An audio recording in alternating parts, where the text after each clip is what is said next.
Господјо Гугучевска, значи веќе некој период, доколку не се лажам, можеби скоро и година дена, Државната изборна комисија функционира без полн состав на членовите во комисијата. Меѓутоа, како телото функционира во овој цел период без истите членови кои што веќе ги споменавме?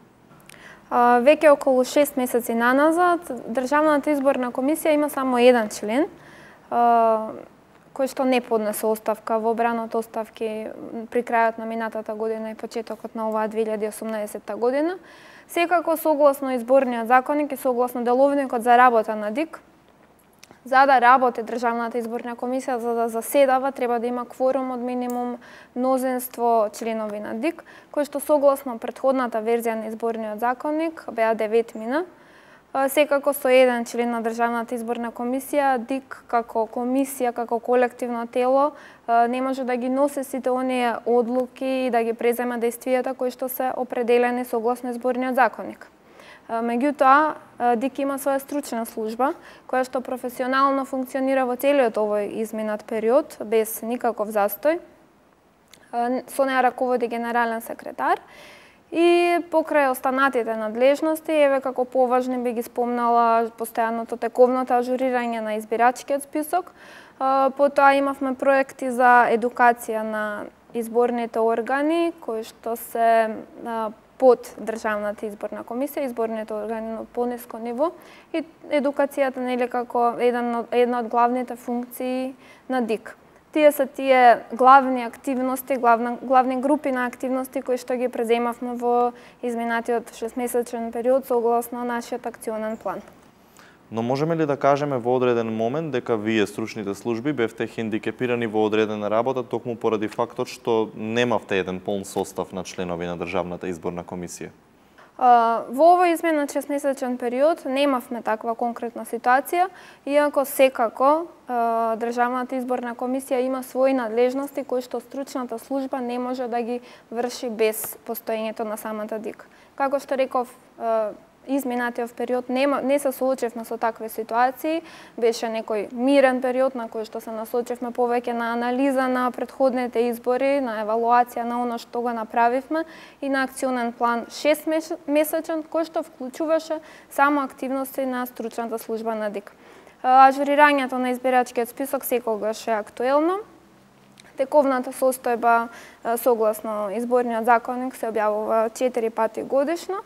Согласно последната состојба која што ја имаме објавено на нашата веб страна, состојбата со бројката на гласачите е 1.816.813 гласачи. Меѓутоа, во тек е обработката на податоците за наредниот квартал, кои што ќе бидат објавени многу скоро во наредните денови, така што очекуваме и оваа бројка да се промени. Значи, ова како активност се тече непречено. За време на најавите, во текот на најавите за предстојниот референдум, се подготвува нели составот на Државната изборна комисија, меѓутоа на страна од овој политички процес, дали вие, стручните служби и всушност останатите во Државната изборна комисија, сте подготвени за оваа операција и што всушност вклучуваат овие подготовки? Така, Законот за референдум и други облици на граѓанско изјаснување предпоставува дека Државната изборна комисија како највисок изборен орган спроведува референдум на државно ниво. Секако во ДИК е вклучена и стручната служба која што согласно изборниот законник ги врши организационите и техничките работи во полза на Државната изборна комисија. Морам овде да напоменам дека овој закон за референдум е усвоен во 2005 година, пред усвојувањето на изборниот законник во 2006 кој што всушност представува кодификација на дотогашното изборно законодавство. Од таа причина во многу сегменти законот за референдум не е усогласен со изборниот законник. Има одредби кои што се во колизија со изборниот законник, има одредби кои упатуваат на веќе непостоечки закони, односно закони кои што се вон сила, како што е Законот за избирачки список, Законот за избор на пратеници, кои што престанаа да важат со донесувањето на изборниот законник. И има одредби со недоречености во однос на самата техничка процедура. Доколку би останале прописите законски, Законот за референдум, изборниот законник исти онакви какови што се, во тој случај би требало овие правни празнини, би рекла, да се доуредат со подзаконски акти кои што согласно изборниот законник би можеле да се подведат под надлежност на ДИК. Значи, доколку добро ве разбрав, токму поради пододирање на овие законски акти не е всушност докрет јасно која должност на кому припаѓа, така? Јасно е дека Државната изборна комисија го спроведува референдумот на државно ниво. Меѓутоа, има доста процедури кои што не до крај се уредени, би рекла, со Законот за референдум и одредби од Законот за референдум кои упатуваат на непостоечки закони. Вие сте познавач на неколку модели на изборни комисии, сте познавач на неколку искуства на изборни процеси во различни земји во светот. Дали би можеле да кажете, еве, со оглед на нашите околности, нашата политичка ситуација, кои се можеби недостатоците на нашиот модел на функционирање на Државната изборна комисија и што би можеле ние да промениме за да можеме да ги отстраниме недостатоците за кои што зборуваме, бидејќи веќе има најави за реформирање на начинот на кој функционира Државната изборна комисија? Така е, ова беше актуелно прашање и се уште е актуелно прашање во јавноста.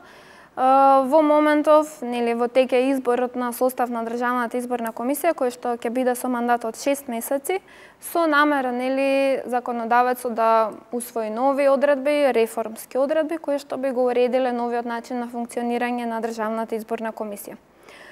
Трендот во светот, би го спомнала, за постоење на вакви професионални изборни органи е токму потребата од нивно постоење, а примарната функција во овој меѓуизборен период, нели, главното прашање кое што се поставува што работи ДИК кога нема избори, е токму едукацијата на граѓаните и гласачите.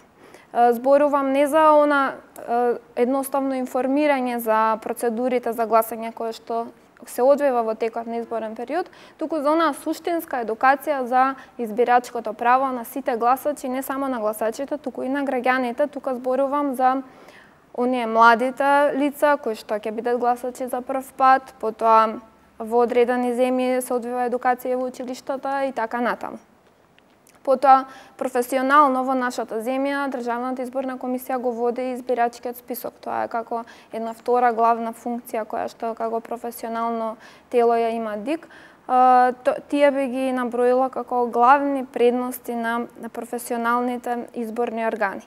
Има секако и други модели. Ние претходно во нашата држава сме имале неколку модели на функционирање на Државната изборна комисија. Јас би рекла дека треба да се направи една широка анализа и дебата што најмногу би одговарало на Република Македонија во дадениве околности, бидејќи одредени решенија кои што биле во минатото се надминати веќе, значи со причина се сменети во нови решенија. Доколку евалуацијата покажала дека и досегашното решение не функционирало онака како што било очекувано, тогаш треба да се издвојат причините за тоа и да се направи една анализа како понатаму би можеле компаративно, би рекла, со други земји од наш ранг, зборувам број на гласачи, уставно редување и така натаму, за да може конкретно да се даде одговор како би можело најдобро да функционира ДИК во овие околности. Ви благодарам за одвоеното време, господјо Гугучевска.